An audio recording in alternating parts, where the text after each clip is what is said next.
আসসালামু আলাইকুম রহমতুল্লাহি ওয়া বারাকাতুহু। আল্লাহ তাআলার দরবারে অসংখ্য অগণিত শুকরিয়া আদায় করছি, আলহামদুলিল্লাহ। আমাদের নবী সাইয়্যিদুল মুরসালিন খাতামুন নবিয়্যিন হযরত মুহাম্মদ সাল্লাল্লাহু আলাইহি সাল্লামের প্রতি দরুদ ও সালাম পাঠ করছি, সাল্লাল্লাহু আলাইহি ওয়াসাল্লাম।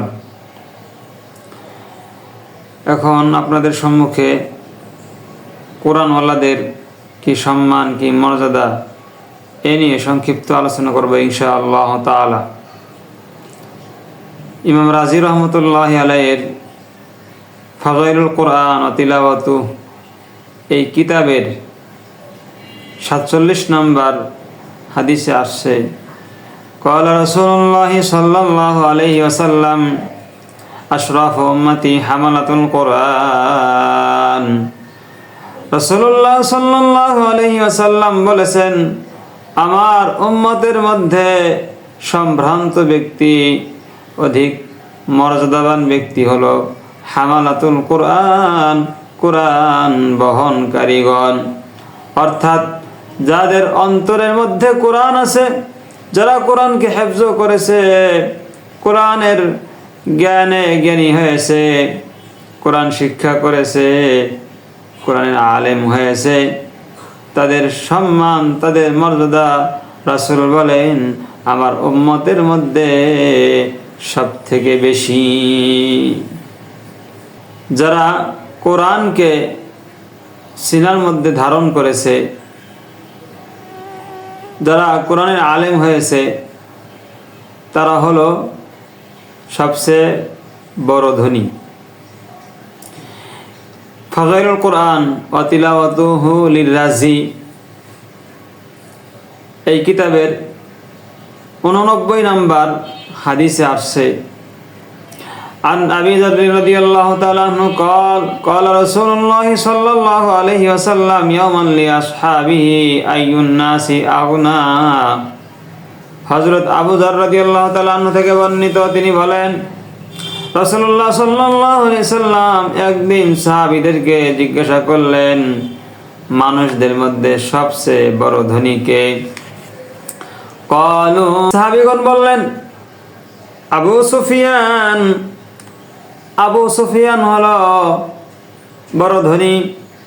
অকল আখর, অন্য একজন বলল আব্দুর রহমান ইবনে আউফ। আব্দুর রহমান ইবনে আউফ বড় ধনী। অকল আখর উসমান ইবনে আফফান। উসমান ইবনে আফফান রাদিয়াল্লাহু তাআলা আনহু সবচেয়ে বড় ধনী। কল রাসূলুল্লাহ সাল্লাল্লাহু আলাইহি সাল্লাম বললেন, লা না ওয়ালাকিন আগনান নাস। তোমাদের কথা ঠিক নয়, মানুষদের মধ্যে সবচেয়ে বড় ধনী হলো হামালাতুল কোরআন, যার অন্তরের মধ্যে কোরআন আছে, যে কোরআনকে বহন করেছে, কোরআনকে ধারণ করেছে, সে হলো মানুষের মধ্যে সবচেয়ে বড় ধনী। সুবহানাল্লাহ। কোরআনকে বহন করেছে, যাদের সিনায় কোরআন আছে, কোরআন নিয়ে ব্যস্ত থাকে, তারা হলো আল্লাহ রাব্বুল আলামিনের পরিবারের লোক। সুনানে ইবনে মাজার 215 নম্বর হাদিস, ক্বালা রাসূলুল্লাহ সাল্লাল্লাহু আলাইহি ওয়াসাল্লাম। রাসূলুল্লাহ সাল্লাল্লাহু আলাইহি ওয়াসাল্লাম বলেছেন, ইন্না লিল্লাহি আহলিনা মিনান নাস। মানুষদের মধ্যে কিছু মানুষ আছে, তারা আল্লাহ রাব্বুল আলামিনের পরিবারের লোক। ক্বালু মান হুম ইয়া রাসূলুল্লাহ। সাহাবীগণ জিজ্ঞাসা করলেন, হে আল্লাহর রাসূল, তারা কারা? আল্লাহর পরিবারের লোক কারা? ক্বাল রাসূলুল্লাহ সাল্লাল্লাহু আলাইহি সাল্লাম বললেন, আহলুল কোরআন হুম আহলুল্লাহি ওয়া খাসাতুহু।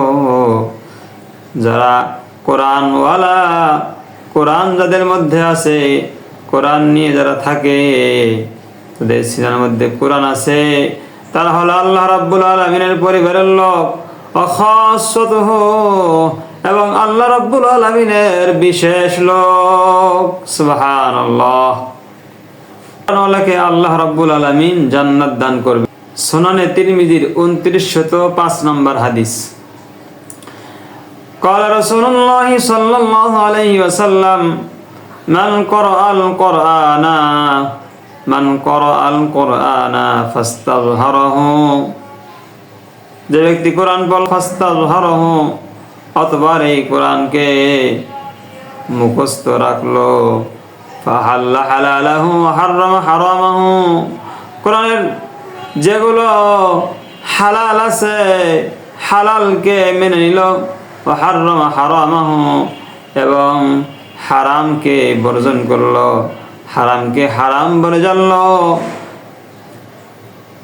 আদখালাহুল্লাহুল জান্নাহ আল্লাহ রাব্বুল আলামিন তাকে জান্নাতে প্রবেশ করাবেন ওয়া শাফাআহু ফি আশরাতিন মিন আহলি বাইতিহি কুল্লুহুম কদ ওয়াজাবাত লাহুন নার এবং তার পরিবারের এমন 10 জন ব্যক্তিকে সুপারিশ করে জান্নাতে নিয়ে যাওয়ার ক্ষমতা দান করবেন যাদের উপর জাহান্নাম ওয়াজিব হয়ে গিয়েছিল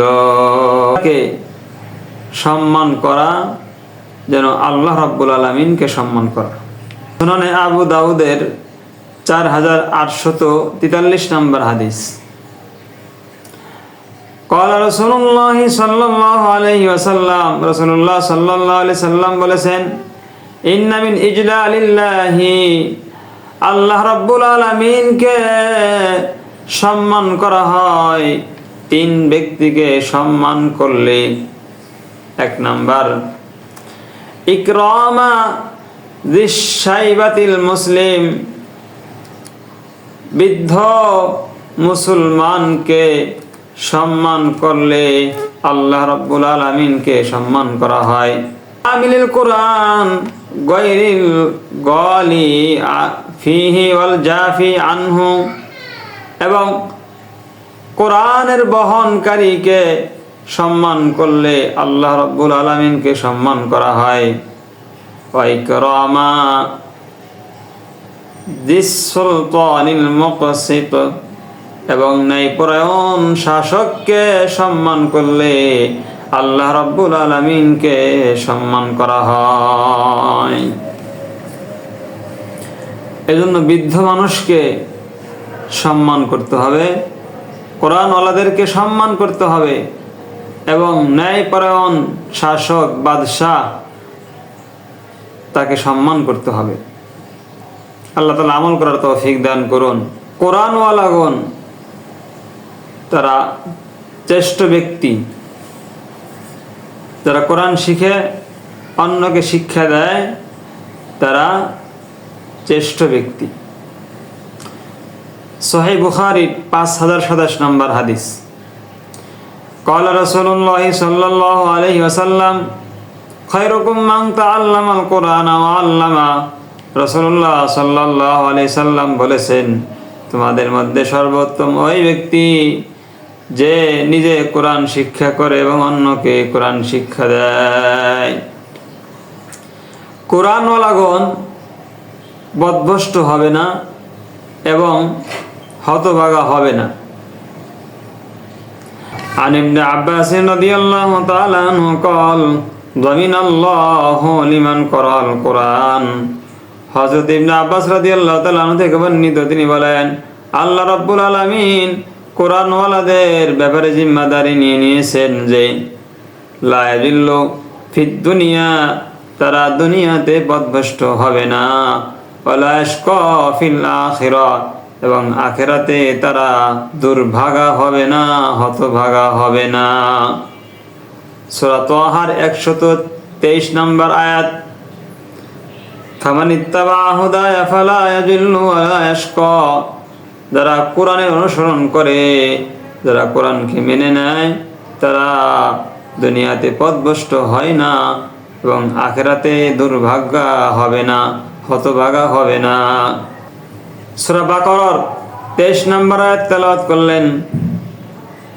ফামান তাবিআ হুদায়া ফালা খাউফুন আলাইহিম ওয়ালা হুম ইয়াহজানুন যারা কোরআনের অনুসরণ করবে তাদের ভয় নাই এবং তারা চিন্তাগ্রস্ত হবে না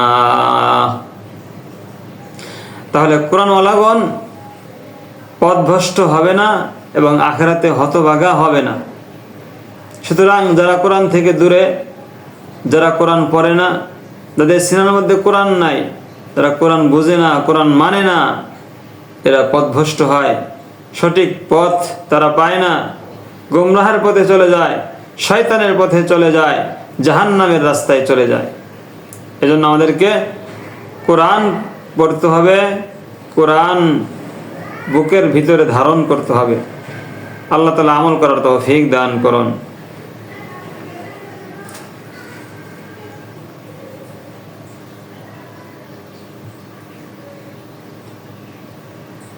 আল্লাহ রাব্বুল আলামিন কোরআনওয়ালাকে কিয়ামতের দিন পড়তে বলবেন। কোরআনওয়ালা কোরআন পড়বে, মানের মর্যাদার আসনে সমাসীন হবে। আল্লাহ রাব্বুল আলামিন কোরআনওয়ালাকে কিয়ামতের দিন কোরআন পড়ার জন্য বলবেন। সুনানে তিরমিজির 2914 নম্বর হাদিস, ক্বালা রাসূলুল্লাহ সাল্লাল্লাহু আলাইহি ওয়াসাল্লাম, রাসূলুল্লাহ সাল্লাল্লাহু আলাইহি সাল্লাম বলেছেন, ইকাল লি সাহিবিল কোরআন, কোরআনওয়ালাকে বলা হবে কিয়ামতের দিন, এ কোরআ, তুমি কোরআন পড়ো, ওয়ারতাকি, আর তুমি মর্যাদায় সমাসীন হও, কামা কুনতা তুরাত্তিলু ফিদ দুনিয়া, যেমনি ভাবে তুমি দুনিয়াতে তারতিরের সহিত কোরআন তেলাওয়াত করতে। ফাইন্না মানজিলাকা ইনদা আখিরি আয়াতিন তাকরাউহা, তোমার কোরআনের তেলাওয়াত যেখানে শেষ হবে, তোমার সম্মান মর্যাদার স্তর সেখানেই শেষ হবে।